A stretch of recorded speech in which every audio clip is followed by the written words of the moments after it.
Berachos Daf Nun Gimel. Today we're going to be discussing mainly the Havdalah candle and Besamim. A candle that was lit on Shabbos, but beheter, for a woman who's giving birth or a sick person, you're allowed to use it for Havdalah. A candle that was lit before Shabbos and burned through Shabbos, you're allowed to use it for Havdalah. But a candle that was lit before Shabbos by a guy and used on Shabbos for Isurim for the guy, you're not allowed to use after Shabbos. A candle has a combination of a flame that existed beforehand, an old flame, and every second it regenerates and it becomes a brand new flame.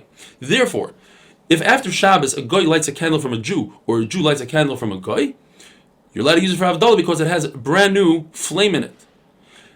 On the other side, if you take a candle on Shabbos from one domain and place it in another domain, you are chayiv because you're taking the old flame and moving the old flame into the new domain.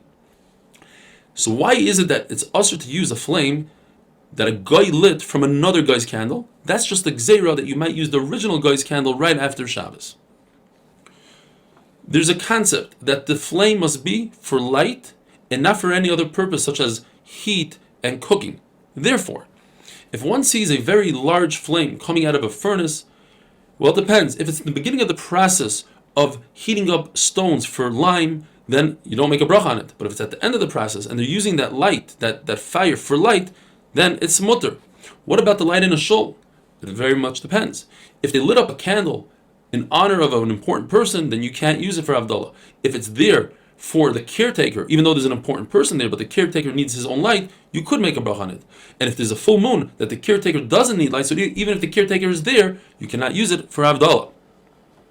If they brought a candle into Beis Medrash for Havdalah, Machlokes, Beis Shammai says everyone should say the bracha to themselves, because if one person makes the bracha for everybody, that could cause a big bittul Torah. Just like if somebody sneezes in the middle of Beis Medrash, you don't say bless you because that's bittul Torah.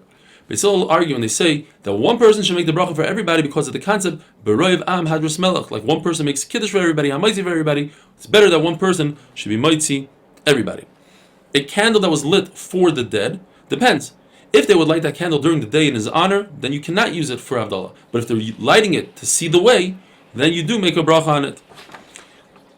Perfume, a fragrance for the dead to counteract the bad smell, or for the bathroom, or for your hands, you do not make a bracha on it. But if a person has perfume in his store because he wants to attract customers, then you do make a bracha on it. A city that is mostly goyim and a nice fragrance comes out of that city, you cannot make a bracha on it. It's for avodah zarah.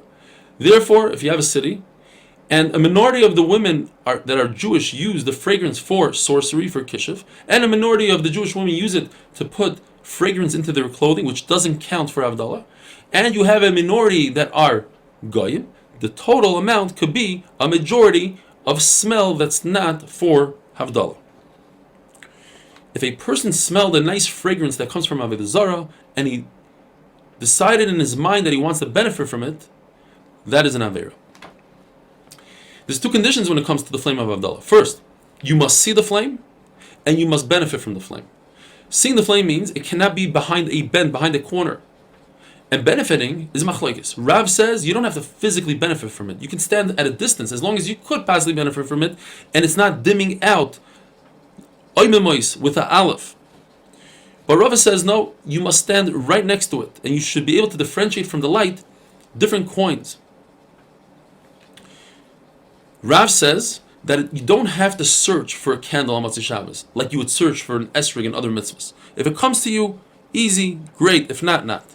We learned in the Mishnah that if a person forgot to say Birkas HaMazon and he walked away from the place that he ate, according to Beis Hillel, he doesn't have to go back. According to Beis Shammai, he does have to go back.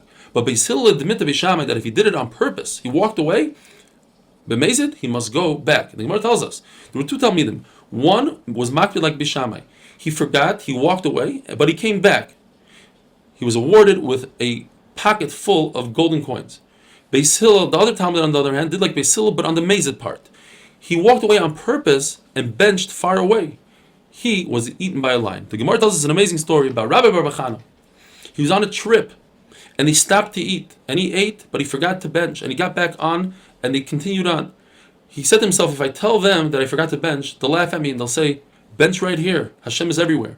So he lied to them and he said, hey, I forgot at the rest stop a golden dove. Please go back. So they went back and he benched. And the Gemara says that he found a golden dove. But the reason why you use the dove is because Klal Yisrael is nimshal to a dove. What saves a dove? Its wings. The mitzvahs save Klal Yisrael.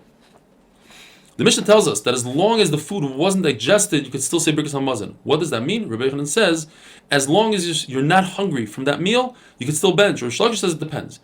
If you walked 4 parsa, it's the time of 4 parsa, 72 minutes away, then you could still bench. If it's more than that, you can't. And that's if you ate a very large meal. But if you ate a small meal, then it depends if you're still thirsty from that meal. If you're still thirsty, then you could bench. The Mishnah tells us that if a person heard a part of a bracha, you could answer Amen. It says the Gemara, obviously he's not trying to be Yaitse, Birkas Hamaitzi, or Kiddush, or whatever it is, because if he only heard part of it, that's not enough. What it's saying is that since you heard part of it, you're allowed to say Amen, because typically you're not allowed to say Amen if you don't hear a bracha. But since you heard part of it, so you know what bracha they're referring to, you could say Amen. There's a machlokes, what is better? Is it preferable to lead Zimun, or is it preferable to answer the Zimun? One Mandomer says it's preferable to lead. In fact, the Brisa says you get Sechar before the person that says Amen. And the other Mandomer says no. It's like a war. You send in the lesser soldiers first, and then you send in the elite group to clean up. So the Amen is more important. Children that are taught to say a bracha, so they repeat the bracha over and over, you do not say Amen to that bracha. But a child who's laning or reading the Haftarah, you could say Amen to his bracha. The Gemara tells us very interesting names. Rab Zilai, he says that a person that's used to washing his hands should not bench until he washes his hands. Says Rab Zivai, that's not true. You don't have to be careful with that. Comes along Rab Zuhumai and says that hands that are mezuam, meaning they are dirty hands, one should wash them, otherwise he cannot bench. Says Rav Nachman in this lashon, I don't know Zilai, Zivai, Zuhumai. I don't know who these people are. All I know about is a Bryce. And the Bryce it says, V'yisem Kedoshim. From here I learned that you should do Mayim Rishonim, you should wash Netilas Yadayim, and Mayim Achronim. And then when the pasuk continues, it says Ki Kadosh is referring to oil. You should use oil on your hands. Ani Hashem teaches us that you should bench Birkas Hamazon. Have a wonderful day.